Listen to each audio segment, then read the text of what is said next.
ಪರಮಾರ್ಥ ಎಂಬುದು ಇದೆ ಎಂದು ಇಟ್ಟುಕೊಳ್ಳಬೇಕು. ಇದು ಇಟ್ಕೋಬೇಕು ಅಂದ್ರೆ ಸಾಮಾನ್ಯ ಹೇಳ್ತಿರೋದು. ಯಾಕಂದ್ರೆ ವಿಚಾರ ಮಾಡಕ್ಕೆ ಒಂದು ಬೇಸಿಸ್ ಇರಲ್ಲ, ಬೇಸಿಕ್ ಇರಲ್ಲ. ಪರಮಾರ್ಥ ಇದೇ ಇಟ್ಕೊಂಡು ವಿಚಾರ ಮಾಡಬೇಕು. ಅದನ್ನ ಪರಮಾರ್ಥ ಇದೇ ಮುಂಚೆ ಇಟ್ಕೊಳ್ಳಿ ಅಂತಾರೆ, ಆಮೇಲೆ ತೋರಿಸ್ಕೊಡ್ತಾರೆ. ಪರಮಾರ್ಥ ಎಂಬುದು ಇದೆ ಎಂಬುದಕ್ಕೆ ಏನು ಆಧಾರ? ಈ ಪ್ರಪಂಚದಲ್ಲಿ ಇರವು, ಅರಿವು, ಸುಖ ಮುಂತಾದ ರೂಪಗಳಲ್ಲಿ ತೋರಿಕೊಳ್ಳುವ ದೃಶ್ಯಗಳಿಗೆ ಬುಡದಲ್ಲಿ ಒಂದಾನೊಂದು ನಿರ್ವಿಕಾರವಾದ ಪರಮಾರ್ಥವಿದೆ ಎಂದು, ಅದೊಂದೇ ಈ ಎಲ್ಲಾ ರೂಪಗಳಿಂದ ಕಾಣುತ್ತಿರುವುದೆಂದು ಇಟ್ಟುಕೊಂಡಲ್ಲವೇ ಈ ವಿಚಾರವು ಹೊರಟಿರುವುದು. ಇಂದೂ ಬೇಕಾಯ್ತು ಪರಮಾರ್ಥವಿದೆ ಎಂದು, ಅರಿವು, ಸುಖ ಮುಂತಾದ ಕಾಣುತ್ತದೆ ಎಂದು ಇಟ್ಕೊಂಡಲ್ವೇ ಈ ವಿಚಾರ ಹೊರಟಿರೋದು. ಎಲ್ಲಾ ಪದಾರ್ಥಗಳು ಸೇರ್ಕೊಂಡಿದೆ. ಯಾವುದೋ ಅರಿವು, ಇರುವು, ಅರಿವು, ಸುಖ. ಏನ್ ನೋಡಿದ್ರು ಇದೇನ್ ಕಾಣುತ್ತೆ, ಏನ್ ನೋಡಿದ್ರು ತೋರತ್ತೆ ಅಂತ ಕಾಣ್ತಾನ. ಇದೇ ತೋರತ್ತೆ ಅಂತ ಕಾಣುತ್ತೆ, ವಸ್ತು ಕಾಣ್ತಾನ. ಇದೇ ಅನ್ನೋದಿಲ್ಲ, ಅದೇ ಗೊತ್ತಾಗತ್ತೆ ಅನ್ನೋದಿಲ್ಲ, ವಸ್ತು ತೋರಿಸ್ತೀಯ. ಅವು ಮೊಟ್ಟ ಮೊದಲನೆಯದಾಗಿ ಪ್ರಪಂಚದ ದೃಶ್ಯ ರೂಪಗಳು ಸ್ವತಂತ್ರವಾಗಿ ಬೇರೆ ಬೇರೆಯಾಗಿಯೇ ಇರುವವೆಂದಾಗಲಿ, ಅವು ನಿಷ್ಕ್ರಿಯವಾಗಿ ನಿಂತಲ್ಲಿ ನಿಂತಿರುವ ತತ್ವಗಳೆಂದಾಗಲಿ ಹೇಗೆ ಹೇಳುವುದು? ಈ ಪ್ರಪಂಚವನ್ನು ಲಕ್ಷ್ಯವಿಟ್ಟು ನೋಡಿದರೆ ಇದರಲ್ಲಿ ಯಾವುದೊಂದು ಇದ್ದಂತೆ ಇರುವ ಹಾಗೆ ತೋರುವುದಿಲ್ಲ. ಡಿಸ್ಟರ್ಬ್ ಆಗ್ತದೆಯಾ? ಕೇಳಿಸೋದೇ ಇಲ್ಲ. ಓದಿಮ್ಮ. ಎಲ್ಲವೂ ಕ್ಷಣ ಕ್ಷಣಕ್ಕೂ ಮಾರ್ಪಡುತ್ತಲೇ ಇರುತ್ತದೆ. ಕೇಳಿಸ್ತಾ ಇಲ್ವಾ ಗುರುಗಳ? ಓಕೆ. ಕಲ್ಲು, ಮಣ್ಣು ಮುಂತಾದ ಜಡ ವಸ್ತುಗಳು ಕೂಡ ಮಾರ್ಪಡುತ್ತಲೇ ಇರುತ್ತವೆ. ಚೇತನ ಪ್ರಾಣಿಗಳು ತೋರಿಕೊಳ್ಳುವುದು, ಬೆಳೆಯುವುದು, ಬೇರ್ಪಡುವುದು, ಸೊರಗುವುದು, ನಾಶವಾಗುವುದು ಎಂಬ ವಿಕಾರಗಳನ್ನು ತಪ್ಪದೆ ಪಡೆಯುತ್ತಿರುವುದು. ಹೀಗೆ ನೋಡಿದಾಗ ಎಲ್ಲವೂ ವಿಕಾರದ ಪ್ರವಾಹ ಎಂದೇ ಹೇಳಬೇಕಾಗುವುದು. ನಮ್ಮೊಳಗಂತೂ ಸತತವಾಗಿ ವಿಕಾರವೂ ಚಲನೆಯೂ ಕಾಣಿಸಿಕೊಳ್ಳುತ್ತಿರುವವು. ಹಾಗೆಯೇ ಚಿತ್ತವಿಟ್ಟು ನೋಡಿದರೆ ಈ ಚಲನೆಯು ಅವಿಚ್ಛಿನ್ನವಾಗಿರುತ್ತದೆ, ಸತತವಾಗಿರುತ್ತದೆ. ನಾವು ಮಾರ್ಪಾಡುಗಳೆಂದು ಹೇಳುವುದು ಕೂಡ ಕೆಲವು ವಸ್ತುಗಳಿರುವವೆಂದು, ಅವು ಮಾರ್ಪಾಡಾಗುತ್ತಿರುವವೆಂದು ಇಟ್ಟುಕೊಂಡು ಹೇಳುವುದಾಗಿದೆ.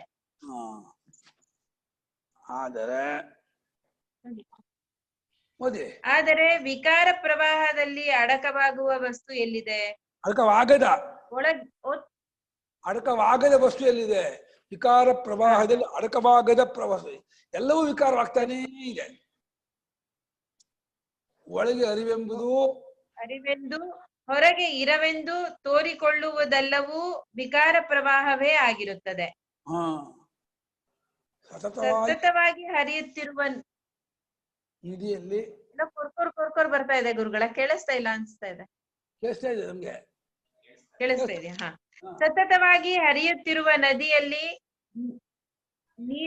ನೀರೆಂದು, ಸುಳಿ ಎಂದು, ಅಡ್ಡ ಸೆಳವೆಂದು ಬಗೆ ಬಗೆಯಾಗಿ ಕಲ್ಪಿಸುವಂತೆ ಕ್ರಿಯಾ ಪ್ರವಾಹವಾಗಿರುವ ಈಶ್ವರದಲ್ಲಿ ಬೇರೆ ಬೇರೆಯ ಭಾಗಗಳನ್ನು ವಸ್ತುಗಳೆಂದು ಕಲ್ಪಿಸುವೆವು. ನಿಜವಾಗಿ ನೋಡಿದರೆ ಅರಿವೆಂಬುದು ಈ ಚಲನೆಯೇ, ಅವಸ್ಥೆಗಳೆಂಬುದು ಈ ಚಲನೆಯೇ. ಎಲ್ಲವೂ ಚಲನೆಯ ವಿಕಾರದ ಪ್ರವಾಹ ಆಗಿರುವಾಗ ಕೂಟಸ್ಥ ನಿರ್ಧಾರವಾದ ಪರಮಾರ್ಥವೆಂಬುದು ಎಲ್ಲಿ ಬಂತು? ವಿಕಾರದ ಅಲ್ಲ, ವಿಕಾರದ. ಎಲ್ಲವೂ ಚಲನೆಯ ವಿಕಾರದ ಪ್ರವಾಹವಾಗಿರುವಾಗ ನಿರ್ವಿಕಾರವಾದ ಪರಮಾರ್ಥ ಎಲ್ಲಿಂದ ಬರುತ್ತೆ? ಅದ್ ಹೆಂಗ್ ಬಂತು? ನೀವು ಇಟ್ಕೊಂಡ್ಬಿಟ್ರಲ್ಲ ಅಂತ ಪ್ರಶ್ನೆ. ಈ ಆಕ್ಷೇಪಕ್ಕೆ ಉತ್ತರ ಕೊಡ್ಬೇಕು. ಇವಾಗ ಎಲ್ಲವೂ ಚಲನೆ, ಪ್ರತಿಯೊಂದು ಮಾರ್ಪಾಡಾಗ್ತಾ ಇದೆ, ವಿಕಾರವಾಗ್ತಾ ಇದೆ, ಚೇಂಜ್ ಆಗ್ತಾ ಇದೆ. ಕೂಟಸ್ಥವಾದ, ಅವಿಕ್ರಿಯವಾದ, ನಿತ್ಯವಾದ ವಸ್ತು ಇದೆ ಅಂತ ಹೆಂಗ್ ತೀರ್ಮಾನ ಮಾಡ್ತೀರಾ ಅಂತ ಪ್ರಶ್ನೆ. ಈ ಆಕ್ಷೇಪಕ್ಕೆ ಉತ್ತರವನ್ನು ಕೊಡಬೇಕಾದರೆ ಇಡೀ ಗ್ರಂಥವನ್ನು ಓದಿದ ಮೇಲೆಯೇ ವಾಚಕರಿಗೆ ಸಾಧ್ಯವಾಗುತ್ತದೆ. ಆದರೂ ನಾವು ಇಲ್ಲಿ ಸಂಗ್ರಹವಾಗಿ ಒಂದು ಬಗೆಯ ಉತ್ತರವನ್ನು ಕೊಡುತ್ತೇವೆ. ತತ್ವ ವಿಚಾರದ ಬುಡಕ್ಕೆ ಕೊಡಲಿಯಾಗಿರುವ ಈ ಆಕ್ಷೇಪಕ್ಕೆ ಸಾಮಾನ್ಯವಾದ ಪರಿಹಾರವನ್ನಾದರೂ ಹೇಳದೆ ಮುಂದಕ್ಕೆ ಹೊರಡುವುದಕ್ಕೆ ತುಂಬಾ ವ್ಯತ್ಯಾಸ ಆಗ್ತಾ ಇದೆ ಓದೋದು. ಅಕ್ಷರ ಜಂಪ್ ಆಗ್ತಾ ಅಂದ್ರೆ ಇದೆಯೋ ನಂಗೂ ಹಾಗೆ ಅನ್ಸ್ತು ಗುರುಗಳೇ. ಕಟ್ ಕಟ್ ಆಗ್ತಾ ಇದೆ. ನಾವು ಓದ್ಲಾ ಗುರುಗಳೇ? ಹಾ ಓದಿ. ಅದು ಏನೋ ಅಕ್ಷರ ಬರ್ತಾನೆ ಇಲ್ಲ ಇದಾಗಿ. ಹಾ ಅದೇ ನನ್ಗೂ ಈ ಆಕ್ಷೇಪಕ್ಕೆ ಅಲ್ಲಿಂದ ಓದಿ. ಈ ಆಕ್ಷೇಪಕ್ಕೆ ಈ ಆಕ್ಷೇಪಕ್ಕೆ ಉತ್ತರವನ್ನು ಕೊಡಬೇಕಾದರೆ ಇಡೀ ಗ್ರಂಥವನ್ನು ಓದಿದ ಮೇಲೆಯೇ ವಾಚಕರಿಗೆ ಸಾಧ್ಯವಾಗುತ್ತದೆ. ಆದರೂ ನಾವು ಇಲ್ಲಿ ಸಂಗ್ರಹವಾಗಿ ಒಂದು ಬಗೆಯ ಉತ್ತರವನ್ನು ಕೊಡುತ್ತೇವೆ. ತತ್ವ ವಿಚಾರದ ಬುಡಕ್ಕೆ ಕೊಡಲಿಯಾಗಿರುವ ಈ ಆಕ್ಷೇಪಕ್ಕೆ ಸಾಮಾನ್ಯವಾದ ಪರಿಹಾರವನ್ನಾದರೂ ಹೇಳದೆ ಮುಂದಕ್ಕೆ ಹೊರಡುವುದು ಹೇಗೆ? ಪರಮಾರ್ಥವೆಂಬುದೊಂದು ಇದೆ ಎಂದು ಇಟ್ಟುಕೊಳ್ಳದೆ ತತ್ವಶಾಸ್ತ್ರವು ಒಂದು ಹೆಜ್ಜೆಯನ್ನೂ ಇಡುವುದಕ್ಕೆ ಆಗುವ ಹಾಗಿಲ್ಲ. ಆದರೆ ಈ ಕಷ್ಟವು ತತ್ವಶಾಸ್ತ್ರಕ್ಕೆ ಮಾತ್ರವೇ ಅಲ್ಲ, ಎಲ್ಲಾ ಶಾಸ್ತ್ರಗಳಿಗೂ ಉಂಟು. ಉದಾಹರಣೆಗೆ ಶಕ್ತಿಶಾಸ್ತ್ರವು ಪ್ರಪಂಚದಲ್ಲಿ ಶಕ್ತಿಯೊಂದಿದೆ ಎಂದು ಇಟ್ಟುಕೊಂಡೇ ಹೊರಡುತ್ತದೆ. ಖಗೋಳವು ನಕ್ಷತ್ರಾದಿಗಳು ನಿಜವಾಗಿಯೂ ಇರುವವೆಂದೇ ಇಟ್ಟುಕೊಂಡಿದೆ. ಭೂಗೋಳಶಾಸ್ತ್ರವು ತನ್ನ ವಿಷಯವಾದ ಭೂಗೋಳವೆಂಬುದಿದೆ ಎಂದೇ ಇಟ್ಟುಕೊಂಡಿದೆ. ಭೌತಿಕ ಶಾಸ್ತ್ರಗಳಿಗೆ ಇಂದ್ರಿಯ ಗೋಚರವಾದ ಪ್ರಪಂಚ ಭಾಗವು ವಿಷಯವಾಗಿರುವುದರಿಂದ ಅವು ತಮ್ಮ ತಮ್ಮ ವಿಷಯವನ್ನು ಇದೆಯೆಂದಿಟ್ಟುಕೊಳ್ಳುವುದು ಸ್ವಾಭಾವಿಕವಾಗಿದೆ. ಆದರೆ ಪರಮಾರ್ಥವೆಂಬುದು ಅತೀಂದ್ರಿಯವಾಗಿರುವುದರಿಂದ ಅದು ಇದೆ ಎಂದು ಹೇಗೆ ಇಟ್ಟುಕೊಳ್ಳುವುದು ಎಂದು ಯಾರಾದರೂ ಕೇಳಬಹುದು. ಅವರಾದ್ರೆ ಕಾಣುತ್ತೆ ಅದು ಇಟ್ಕೊಂಡ್ಬಿಟ್ಟಿದ್ದಾರೆ, ನಿಮಗೆ ಕಾಣದೇ ಇರೋದು ಇಟ್ಕೊಂಡಿದ್ದೀರಾ ನೀವು ಅಂತ ಈ ವ್ಯತ್ಯಾಸ ಇದೆ. ಆದರೆ ಯಾವ ಶಾಸ್ತ್ರಕ್ಕೆ ಯಾವುದಾದರೂ ವಿಷಯವಾಗಲಿ ಆ ವಿಷಯದ ತತ್ವವೊಂದಿದೆ ಎಂದು ಇಟ್ಟುಕೊಳ್ಳದಿದ್ದರೆ ಅದರ ವಿಚಾರವು ಮುಂದೆ ಸಾಗುವುದಕ್ಕೆ ಅವಕಾಶವೇ ಇರುವುದಿಲ್ಲ. ವಸ್ತುಶಾಸ್ತ್ರವು ವಸ್ತುಗಳ ತತ್ವವನ್ನು ಕಂಡುಹಿಡಿಯುವುದಕ್ಕೆ ಹೊರಟಿದೆಯಷ್ಟೇ. ಆದರೆ ಅದನ್ನು ಕಂಡುಹಿಡಿಯುವ ಮೊದಲೇ ವಸ್ತುಗಳ ತತ್ವವೊಂದಿದೆ ಎಂದು ಇಟ್ಟುಕೊಂಡದ್ದು ಹೇಗೆ ಎಂದು ಕೇಳಿದರೆ ಏನು ಉತ್ತರವಿದೆ? ಹೀಗೆಯೇ ಪ್ರತಿಯೊಂದು ಶಾಸ್ತ್ರವೂ ತನ್ನ ಶಾಸ್ತ್ರಕ್ಕೆ ತತ್ವವೊಂದಿದೆ ಎಂದೇ ಇಟ್ಟುಕೊಂಡು ಹೊರಟಿರುತ್ತದೆ. ಅಂಥ ತತ್ವವಿಲ್ಲವೇ ಇಲ್ಲವೆಂದು ದೃಢವಾಗಿ ಗೊತ್ತಾಗುವವರೆಗೂ ವಿಚಾರ ಮಾಡಿಯೇ ತೀರುತ್ತದೆ. ಎಲ್ಲಾ ಶಾಸ್ತ್ರವು ತತ್ವವನ್ನು ಇದೆ ಎಂದೇ ಇಟ್ಟುಕೊಂಡು ಹೊರಟರೆ ಆ ತತ್ವಗಳ ತತ್ವವಾದ ಪರಮಾರ್ಥ ಒಂದಿದೆಯೇ ಎಂದು ವಿಚಾರ ಮಾಡುವುದಕ್ಕೆ ಹೊರಟಿರುವ ಪರಮಾರ್ಥ ಶಾಸ್ತ್ರವು ಹಾಗೆಯೇ ಏತಕ್ಕೆ ತನ್ನ ವಿಷಯವು ಇದೆ ಎಂದು ಇಟ್ಟುಕೊಳ್ಳಬಾರದು? ಎಲ್ಲಾ ದೇಶಗಳ ಎಲ್ಲಾ ಕಾಲದ ತತ್ವ ವಿಚಾರಕರು ಪ್ರಪಂಚದ ಆಧಾರ ತತ್ವವೊಂದಿದೆ ಎಂದೇ ಇಟ್ಟುಕೊಂಡೇ ಹೊರಟಿರುತ್ತಾರೆ. ಅವರ ಪ್ರಯತ್ನವು ಸಫಲವಾಗಿರಲಿ ಆಗದೆ ಹೋಗಿರಲಿ, ತತ್ವವೊಂದಿರಬೇಕೆಂಬುದಕ್ಕೆ ಹೀಗೆ ಸಾರ್ವತ್ರಿಕವಾಗಿ ಮನುಷ್ಯರಲ್ಲಿರುವ ನಂಬಿಕೆಯೇ ಒಂದು ಆಧಾರವಾಗಿದೆ ಎಂದು ಹೇಳಬಹುದಾಗಿರುತ್ತದೆ. ಏನ್ ಪ್ರಶ್ನೆ ಬರುತ್ತೆ ಅಂದ್ರೆ, ಪ್ರತಿಯೊಬ್ಬರು ಒಂದೊಂದನ್ನು ಇಟ್ಕೊಂಡೇ ಮಾಡ್ತಾ ಇದ್ದಾರೆ ವಿಚಾರವನ್ನ ಅಂತ. ಆದ್ರೆ ಇಲ್ಲಿ ಏನಾಗಿದೆ ಅಂದ್ರೆ, ಭೌತಿಕ ಶಾಸ್ತ್ರಜ್ಞರಿಗೂ ಬೇರೆ ವ್ಯಕ್ತಿಗಳಿಗೂ ಪ್ರತ್ಯಕ್ಷಾದಿ ಪ್ರಮಾಣದಿಂದ ಒಂದು ವಸ್ತುನ ಕಂಡವರಾಗಿದ್ದು ಅದರ ತತ್ವ ಏನು ವಿಚಾರ ಮಾಡ್ತಿದ್ದಾರೆ. ನೀವು ವಸ್ತುವನ್ನೇ ಕಾಣದೇನೆ ವಿಚಾರ ಮಾಡಕ್ಕೆ ಹೊರಟಿದ್ರೆ ಈ ವ್ಯತ್ಯಾಸ ಇದೆ. ಇವಾಗ ಪದಾರ್ಥ ತತ್ವವನ್ನ ಒಂದು ಕಲ್ಲು ಮಣ್ಣು ತಗೊಳ್ತಾರೆ ಅಂದ್ರೆ ಪರಮಾರ್ಥ ಏನು ಅಂದ್ರೆ ಪರಮಾಣು ಅಂತ ತಿಳ್ಕೊಳ್ತಾರೆ. ಆ ಪರಮಾಣುವೇ ಈ ಕಲ್ಲು ಮಣ್ಣುಗಳ ತತ್ವ ಅಂತ ತೀರ್ಮಾನ ಮಾಡುವವರೆಗೆ ಕಲ್ಲು ಮಣ್ಣಾದ್ರೂ ಕಾಣ್ತಾ ಇರುತ್ತೆ, ಅದರ ವಿಚಾರ ಮಾಡ್ತಾರೆ. ನೀವು ಪರಮಾರ್ಥವನ್ನು ವಿಚಾರ ಮಾಡಕ್ಕೆ ಹೊರಟಿದ್ದೀರಲ್ಲ, ಅದಕ್ಕೆ ಯಾವ ಬೇಸಿಕ್ಕು ಇಲ್ಲ, ಅದು ಏನು ಕಂಡೇ ಇಲ್ಲ. ಇದನ್ನ ಹೇಗೆ ವಿಚಾರ ಮಾಡ್ತೀರಾ ಅಂತ ಒಂದು ಪ್ರಶ್ನೆ ಬರುತ್ತೆ. ಏನ್ ಮಾಡ್ಬೇಕು? ಇವಾಗ ಪರಮಾರ್ಥ ಒಂದಿದೆ ಅಂತ ಆರಂಭದಲ್ಲಿ ಶ್ರದ್ಧೆಯಿಂದ ಇದೆ ಅನ್ನೋ ಹಾಗೆ ಇಟ್ಕೊಂಡು ಮಾಡ್ತಾರೆ, ಆದ್ರೆ ಅನುಭವದಲ್ಲಿ ಇದೆ ಅಂತೂ ಪರಿವರ್ತನೆ ಮಾಡಿಸ್ತಾರೆ. ಅಲ್ಲಿವರೆಗೂ ಈ ಪ್ರಶ್ನೆ ಸದ್ಯಕ್ಕೆ ಶ್ರದ್ಧಾ ಮಾತ್ರ ಶ್ರದ್ಧತ್ವ ಸೌಮ್ಯ ಅಂತಲೇ ಆಗುತ್ತೆ.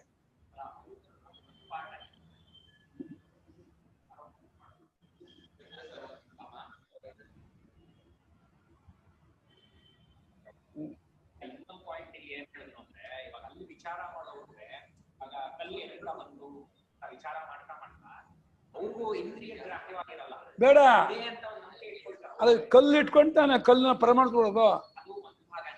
ಹಾ, ಅದು ಆಮೇಲೆ ವಿಚಾರ ಮಾಡೋ ಶುರು ಇದೆಯಲ್ಲ, ಹಾ ವಿಚಾರ ಮಾಡೋದು ಪ್ರತ್ಯಕ್ಷವಾಗಿ ಕಾಣ್ತಾ ಇದೆ, ಅದು ವ್ಯತ್ಯಾಸ ಆಯ್ತು. ಹೌದು. ಹಾ, ಆದ್ರೆ ಯಾವುದೋ ಒಂದು ಪರಮಾರ್ಥ ತತ್ವ ಇದೆ ಅನ್ನೋದ್ರಲ್ಲಿ ನಮಗೂ ವ್ಯತ್ಯಾಸ. ಸರಿ, ಅಂದ್ರೆ ಅವ್ರಿಗೂ ಅದೇನ್ ಕಂಡಿಲ್ಲ, ಅವ್ರಿಗೂ ಏನದು ಇಂದ್ರಿಯ ಗ್ರಾಹ್ಯವಾಗಿಲ್ಲ ಅಂದ್ರೂ ಹುಡುಕ್ತಾನೆ. ಗುರುಗಳೇ ಕೇಳಿಸ್ತಾ ಇಲ್ಲ ನಮ್ಗೆ. ಹಾ ಸುರೇಶ ಸಣ್ಣ ಇದ್ ಮಾಡ್ಬಿಟ್ಟ. ಇವಾಗ ಕೇಳಿಸ್ತಾ ಇದೆಯಮ್ಮ? ಈಗ ಕೇಳಿಸ್ತಿದ್ಯಾ? ಇಲ್ಲಂತೆ.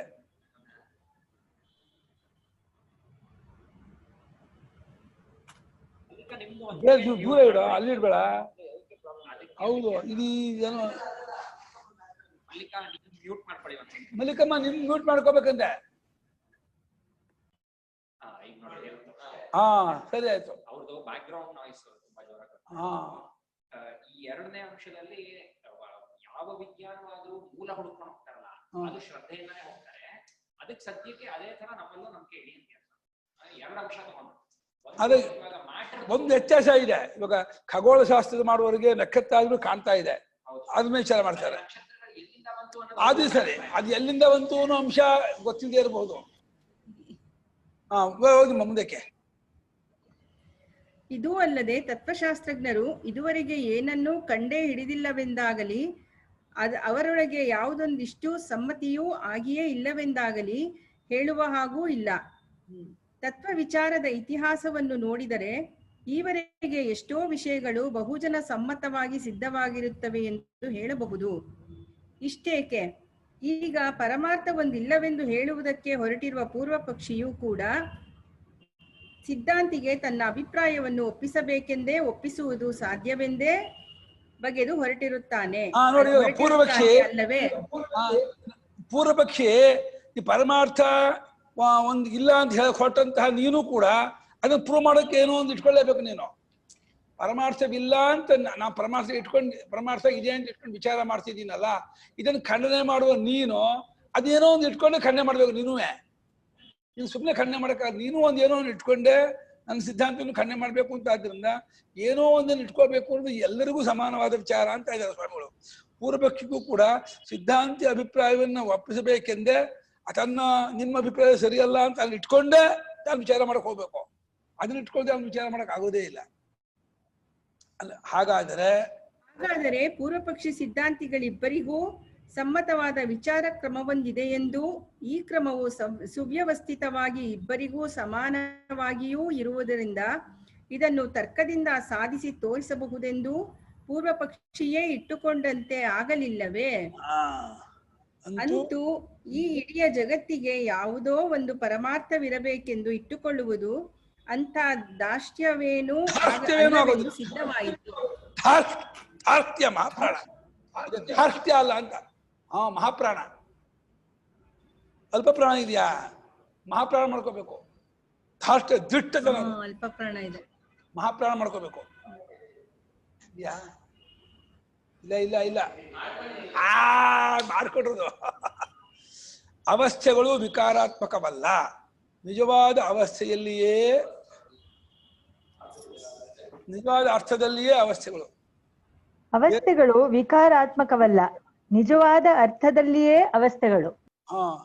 ಆದರೆ ಕೂಟಸ್ಥವೂ ನಿರ್ವಿಕಾರವೂ ಆದ ಪರಮಾರ್ಥ ಹೊಂದಿದೆಯೇ ಎಂಬ ಪ್ರಶ್ನೆಗೆ ಮೇಲಿನ ಉತ್ತರವು ಸಾಲದು.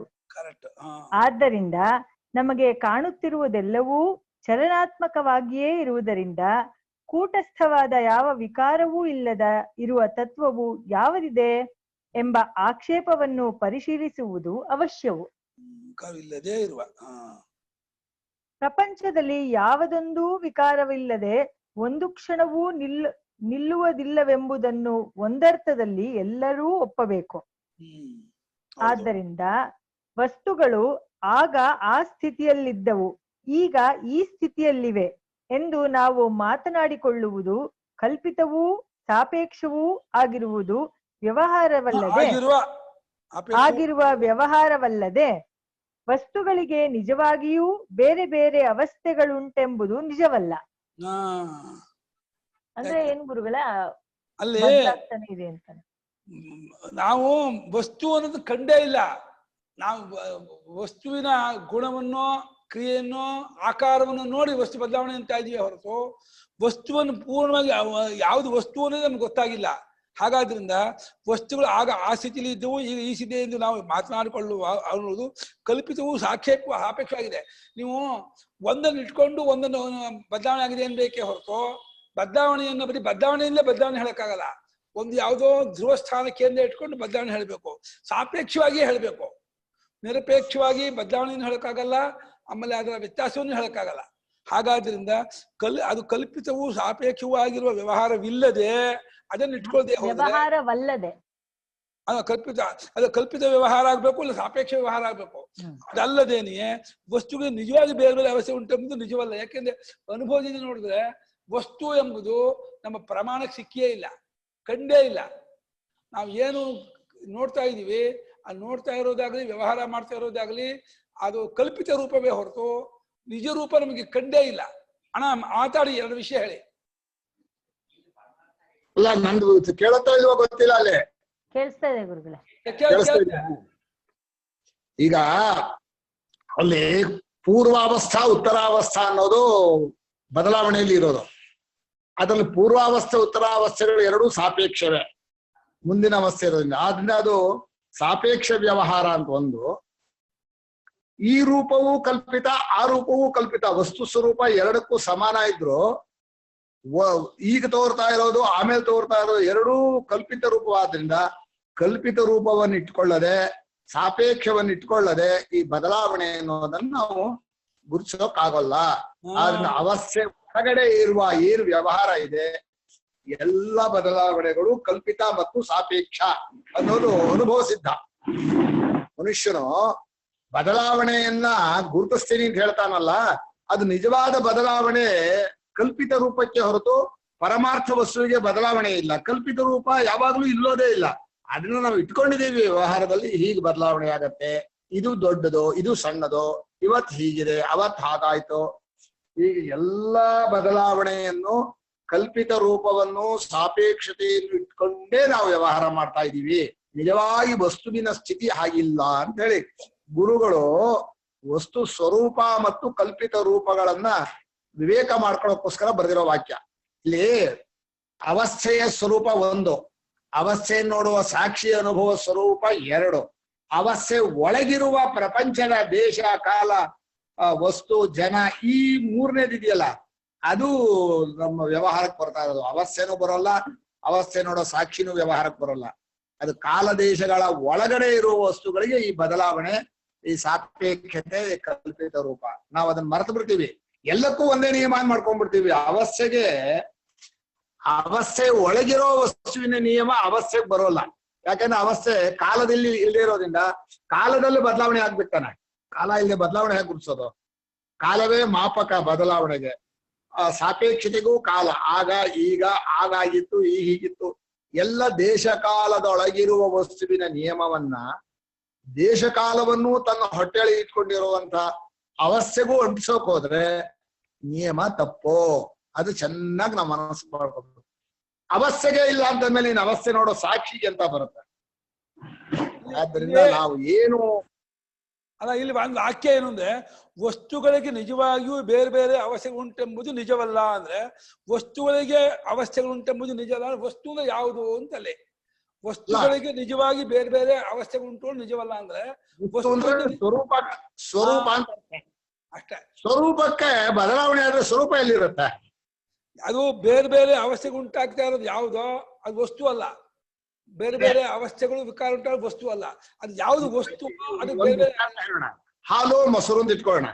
ಹಾಲು ಮೊಸರು ಎರಡರಲ್ಲೂ ಕಾಮನ್ ಆಗಿರೋದು ವಸ್ತು. ಅದು ಯಾವುದು ಅಂತ ನೀವು ಬೇರೆ ತೆಗಿಬೇಕು. ಏನೇನು ಬದಲಾವಣೆ ಆಗಿದೆ ಅದು ವಸ್ತುಕ್ ಸೇರಿಲ್ಲ. ಆದ್ರಿಂದ ನೀವು ಯಾವುದನ್ನು ವಸ್ತು ಅಂತೀರಿ? ಬದಲಾವಣೆ ಆದದ್ ವಸ್ತುನೋ ಬದಲಾವಣೆ ಇಲ್ದೇ ಇರೋದು ವಸ್ತುನೋ ಅಂತ ಕೇಳಿದ್ರೆ, ವಸ್ತು ಅಂದ್ರೆ ಸ್ವರೂಪಕ್ಕೆ ಹೆಸರು, ಬದಲಾವಣೆ ಇಲ್ದೇ ಇರೋದು. ಆದ್ರಿಂದ ವಸ್ತುವಿಗೆ ಸಾಪೇಕ್ಷತೆಯಿಂದಲೋ ಕಲ್ಪಿತ ರೂಪದಿಂದಲೂ ಬದಲಾವಣೆಯನ್ನು ನಾವು ಅಂಟಿಸ್ತಾ ಇದ್ದೀವಿ. ಕರೆಕ್ಟ್ ಆಗಿದೆ. ಅನುಭವಕ್ಕೂ ಯುಕ್ತಿಗೂ ಹೊಂದತ್ತೆ.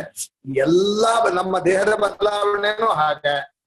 ನಮ್ಮ ದೇಹದಲ್ಲಿ ನಾವು ಬಾಲ್ಯದಿಂದ ಇದುವರೆಗೂ ಏನು ಒಂದೇ ರೂಪ ಇದೆಯೋ ಅದು ವಸ್ತು, ಕಾಮನ್ ಆಗಿರೋದು. ಬದಲಾವಣೆ ಆಗ್ತಾ ಇರೋದು ಆಯಾ ಕಾಲಕ್ಕೆ ಅದು ತೋರುತ್ತೆ. ಆ ತೋರಿದ್ದು ಸಾಪೇಕ್ಷ.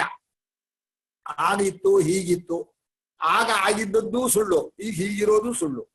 ಆಮೇಲೆ ಕಲ್ಪಿತ ರೂಪ, ಅದು ನಿಜವಾಗಿ ಆ ವಸ್ತುಗೂ ಆವಾಗ್ಲೂ ಹೊಂಟಿರೋಲ್ಲ, ಈಗಲೂ ಹೊಂಟಿರೋಲ್ಲ. ಅದನ್ನ ಕಲ್ಪಿತ ರೂಪ ಸಾಪೇಕ್ಷತೆ ಇಲ್ಲದೆ ವಸ್ತುವಿನ ಬದಲಾವಣೆಯನ್ನು ಗುರುತಿಸೋಕ್ ಆಗೋಲ್ಲ. ಮುಂದೆ ಸ್ಪಷ್ಟವಾಗುತ್ತೆ. ಗುರುಗಳು ಮುಂದೆ ಸ್ಪಷ್ಟಪಡಿಸ್ತಾರೆ. ಮುಂದೆ ವಿವರಣೆ ಇದೆ ಇದ್ರದ್ದು. ನೋಡ್ರಿ, ಇಂಥ ಒಂದು ವಸ್ತು ಇಂಥ ಕಾಲದಲ್ಲಿ ಈ ಸ್ಥಿತಿಯಲ್ಲಿತ್ತು ಎನ್ನುವಾಗಲೂ ಆ ವಸ್ತು ಚಲನ ರೂಪವಾಗಿಯೇ ಇರುತ್ತಿತ್ತು. ಅದು ಒಂದೆಂದು ನಾವು ತತ್ಕಾಲಕ್ಕೆ ಪ್ರವಾಹದಿಂದ ಬಿಡಿಸಿ ಮನಸ್ಸಿನಲ್ಲಿ ಕಲ್ಪಿಸಿಕೊಂಡೆವು. ಅದು ಹಾಗೆ ಇತ್ತು ಎನ್ನುವಾಗಲೂ ಅದು ಇದ್ದಂತೆ ಇರಲಿಲ್ಲ, ಮತ್ತೊಂದಕ್ಕೆ ಸಂಬಂಧ ಪಡದೆ ಬೇರೆಯಾಗಿರುವುದಿಲ್ಲ. ಹೊಳೆಯ ಈ ಕಡೆಯ ನೀರು ಆ ಕಡೆಯ ನೀರಿಗಿಂತ ವೇಗವಾಗಿ ಹರಿಯುತ್ತದೆ ಎಂದು ಹೇಳುವಾಗಲೂ ಎಲ್ಲಾ ನೀರು ಹೇಗೆ ಒಂದೇ ಪ್ರವಾಹವಾಗಿರುವುದೋ, ಪ್ರವಾಹಕ್ಕಿಂತ ಬೇರೆಯಾದ ನೀರೆಂಬುದು ಹೇಗೆ ಇರುವುದೇ ಇಲ್ಲವೋ, ಹಾಗೆಯೇ ಎಲ್ಲವೂ ಒಂದೇ ಚಲನ ಪ್ರವಾಹವಾಗಿ ಬಿಟ್ಟಿರುತ್ತದೆ. ಅಲ್ಲ, ಪ್ರವಾಹಕ್ಕಿಂತ ಬೇರೆ ನೀರಿಲ್ವಾ? ಅದು ನೀವು ಎರಡು ಥರಾನು ಹೇಳ್ಬೋದು. ನೀರಿಗಿಂತ ಬೇರೆ ಪ್ರವಾಹ ಇಲ್ಲ, ಪ್ರವಾಹಕ್ಕೆ ಇದೇನಾಗಿದೆ ಅಂದ್ರೆ ಇಡೀ ವಿಶ್ವ ಅದೇ ಒಂದು ವಸ್ತು ಅಂತ ಆಗತ್ತೆ. ಇಲ್ಲ ಇಲ್ಲ, ಚಲನೆಗೆ ಹಿಂದೆ ಇರೋದು ಮುಂದಿರೋದು ಅದೇ ವಸ್ತುವಿನ ಸ್ವರೂಪ. ಇದು ನೋಡೋ ದೃಷ್ಟಿ ಮೇಲೆ ವಸ್ತುವಿನ ಸ್ವರೂಪ ನಿರ್ಣಯ. ಹಿಂದೆ ಬೇರೆ ಪ್ರವಾಹ ಇಲ್ಲ ಕರೆಕ್ಟ್ ಅಲ್ವಾ? ಇಲ್ಲ, ಈಗ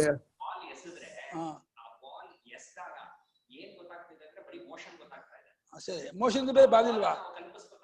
ಬಾಲಿಲ್ವಾ ಅಲ್ಲಿ? ಸರಿ,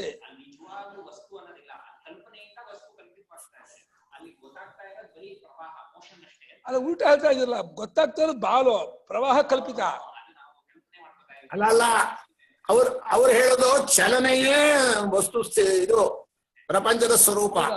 ಬಾಲೇ ಅವಲ್ಲ ಕಾಣೋದು, ಕ್ರಿಯೆ ಕಾಣೋದೇ ಇಲ್ಲ. ಅದಕ್ಕೆ ಪ್ರವಾಹದ ಬಣ್ಣ ಇಲ್ಲಪ್ಪ. ಕಿರಣ್ ಮೈಕ್ ಇಟ್ಕೊಳ್ಳಿ, ಕಿರಣ್ ಕೇಳಲ್ಲ. ಅಲ್ಲಮ್ಮ, ಇಲ್ಲಿ ಗುರುಗಳು ಹೇಳ್ದಂಗೆ ಇಲ್ಲಿ ಸ್ವಾಮಿಗಳು ಸದ್ಯಕ್ಕೆ ಈ ಹಂತಕ್ಕೆ ತಗೊಳ್ತಾ ಇದ್ದಾರೆ. ಏನು ಅಂದ್ರೆ ಪ್ರವಾಹಾತ್ಮಕವಾಗಿದೆ ಅಂತ ಅಷ್ಟೇ. ಮೋಷನ್ ಮಾತ್ರ, ಒಂದ್ ಬಾಲ್ ನ ನೀವು ಒಂದ್ ಎಂಡಿಂದ ಇನ್ನೊಂದ್ ಎಂಡಿಗೆ ಎಸೆದ್ರೆ ಆ ಮೋಷನ್ ಮಾತ್ರ ರೆಕಗ್ನೈಸ್ ಮಾಡ್ತಾ ಇದ್ದೀರಾ, ಆ ಬಾಲ್ ನ ಕಲ್ಪಿಸ್ಕೊತಾ ಇದ್ದೀರಾ ಅಂತ ಇದ್ದಾರೆ ಸದ್ಯಕ್ಕೆ. ಅದು ಉಲ್ಟಪ್ಪ, ನಮ್ಗೆ ಬಾಲ ಕಾಣೋದು ಅಲ್ಲ. ಸೈಂಟಿಸ್ಟ್ ಪ್ರಕಾರ ಎಲ್ಲವೂ ಯಾವಾಗಲೂ ಚಲನೆಯಲ್ಲೇ ಇರುತ್ತದೆ, ಚಲನೆಯೇ ಪರಮಾರ್ಥ ಅಂತ ಅವರ ಒಂದು ಸಿದ್ಧಾಂತ. ಅದನ್ನ ಇಟ್ಕೊಂಡು ಬರ್ದಿದ್ದಾರೆ. ಸರಿ, ಹಾಗೆ ಓದಿ ಮುಂದಕ್ಕೆ. ಯಾವುದು ಇದ್ದಾಗ ಇರೋಲ್ಲ ಅನ್ನೋ ಚಲನೆ ತಾನ. ಹೌದು. ಸಂಗೀತದ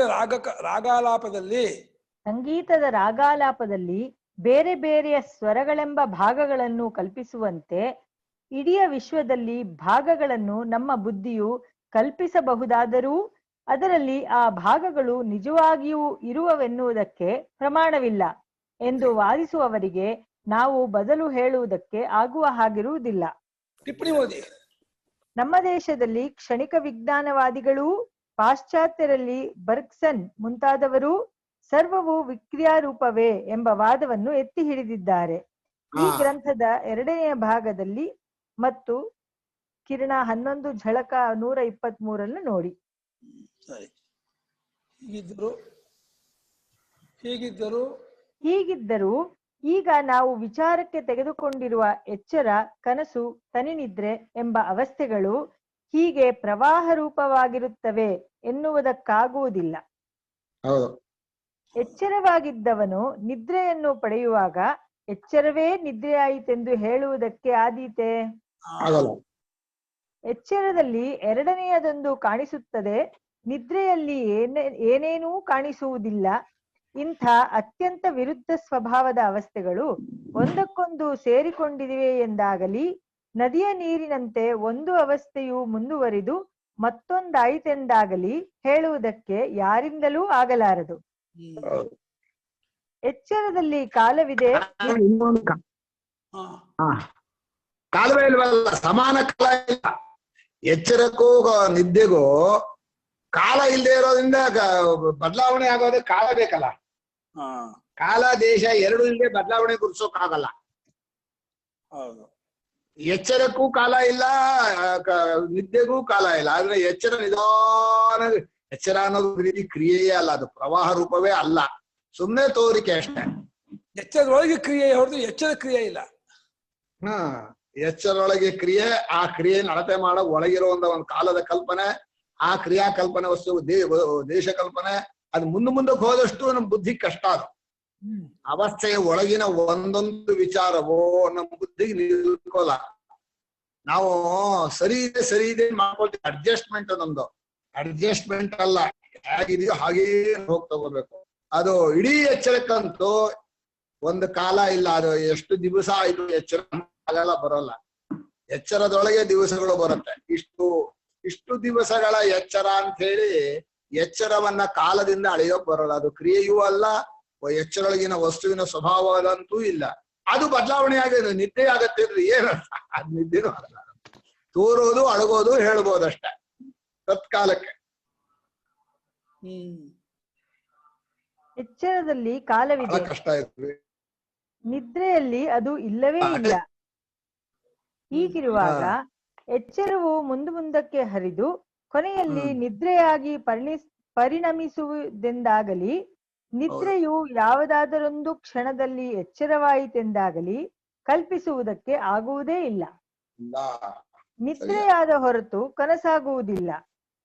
ಎಚ್ಚರದಲ್ಲಿದ್ದವನು ಕ್ಷಣ ಮಾತ್ರದಲ್ಲಿ ಕನಸು ಕಂಡೆನೆಂದು ನಮಗೆ ತೋರುವಾಗಲೂ ನಡುವೆ ನಿದ್ರೆ ಬಂದು ಎಚ್ಚರಕ್ಕೆ ಅತ್ಯಂತ ವಿಚ್ಛೇದ ಉಂಟಾದ ಮೇಲೆಯೇ ಕನಸು ಕಾಣಿಸಿಕೊಳ್ಳುವುದೆಂದು ನಮಗೆಲ್ಲರಿಗೂ ತೋರುತ್ತದೆ.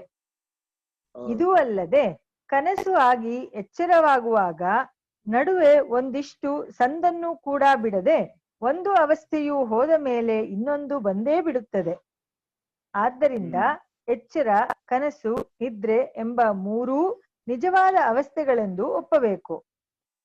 ಅವುಗಳ ದೃಶ್ಯಗಳು ಒಂದಕ್ಕೊಂದು ಸ್ವಲ್ಪವೂ ಸಂಬಂಧವಿಲ್ಲದೆ ಸ್ವತಂತ್ರವಾಗಿರುವವೆಂದು ಒಪ್ಪಬೇಕು. ಅವು ಮೂರು ಯಾವುದೋ ಒಂದು ಕಾಲ ಪ್ರವಾಹಕ್ಕೆ ಸೇರಿರುವ ಕಾಲ್ಪನಿಕ ಭಾಗಗಳಲ್ಲವೆಂದೂ ಒಪ್ಪಬೇಕು. ಕಾಲ್ಪನಿಕ ಭಾಗ ಅಲ್ಲ, ಕಾಲ್ಪನಿಕ ಭಾಗಗಳ ಅಲ್ಲವೆಂದೂ ಒಪ್ಪಬೇಕು. ಈ ಅವಸ್ಥೆಗಳು ಯಾವುದಾದರೊಂದು ಭಾಗಗಳಾಗಿದ್ದರೆ ಅವುಗಳೆಲ್ಲವೂ ಒಂದೇ ಕಾಲದ ಆಧಾರದಲ್ಲಿ ತೋರಿಕೊಳ್ಳಬೇಕಾಗಿತ್ತು. ಒಂದ್ ದಿನದಲ್ಲಿ ಮೂರು ತೋರುತ್ತೆ ಅಂತೀವಲ್ಲ, ಎಚ್ಚರ, ಕನಸು, ನಿದ್ದೆ, ಅದು ಸುಳ್ಳೋದು. ದಿನದಲ್ಲಿ ಮೂರು ಅವಸ್ಥೆ ಬರಲ್ಲ.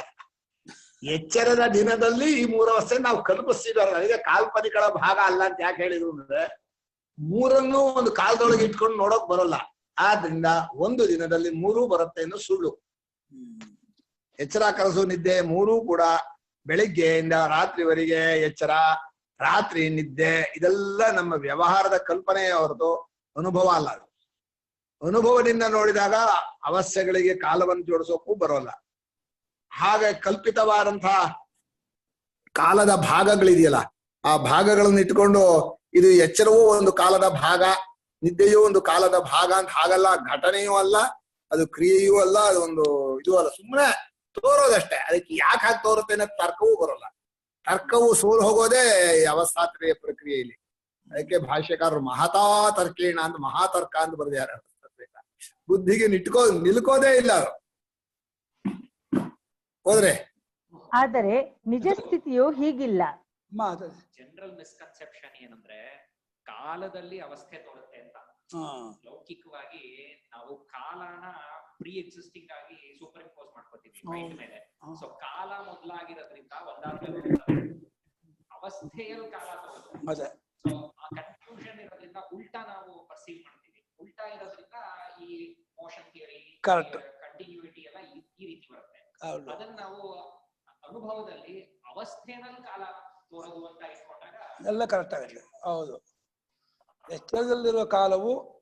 ಎಚ್ಚರದಲ್ಲಿರುವ ಕಾಲವು ನಿದ್ರೆಯಲ್ಲಿ ಮಾಯವಾಗಿ ಬಿಡುತ್ತದೆ. ಕನಸಿನಲ್ಲಿ ಮತ್ತೊಂದು ಅತ್ಯಂತ ವಿಲಕ್ಷಣವಾದ ತೋರಿಕೆಯ ಕಾಲವು ಇದ್ದುಕೊಂಡಿರುತ್ತದೆ.